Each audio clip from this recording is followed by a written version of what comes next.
Hello প্রিয় দর্শক, welcome to মায়ের দোয়া ফার্নিচার। তো প্রিয় দর্শক, আজ আমি আবারও প্রতিদিনের মতো নতুন এক মডেলের শোকেস নিয়ে আসলাম মায়ের দোয়া ফার্নিচার পক্ষ থেকে। শোকেসটি কানাডিয়ান বিনিয়ার কাঠের, ঘুণে ধরবে না, 30 বছর গ্যারান্টি এবং কালারের 10 বছর ওয়ারেন্টি, কালার ডিসকালার হবে না।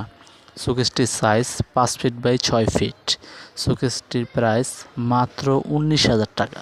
মাত্র 19,000 টাকা আপনারা মায়ের দোয়া ফার্নিচারে এত সুন্দর একটি শোকেস নিতে পারছেন। যদিও কোনো কারণবশত মায়ের দোয়া ফার্নিচারে না আসতে পারেন, অবশ্যই কুরিয়ার সার্ভিসের মাধ্যমে যে কোনো জেলায় আপনারা নিতে পারবেন। তো প্রিয় দর্শক, আজকের মতো ভিডিওটি এই পর্যন্তই। আর ভালো ভালো কালেকশন পেতে চাইলে অবশ্যই রঙিন মেলা চ্যানেলটি সাবস্ক্রাইব করে দিন, যাতে নতুন কোনো ভিডিও আপডেট দিলে আপনাদের কাছে পৌঁছে যায়। যে যেখানে আছেন সুস্থ থাকুন, ভালো থাকুন, এই দোয়া কামনা করি। আসসালামু আলাইকুম।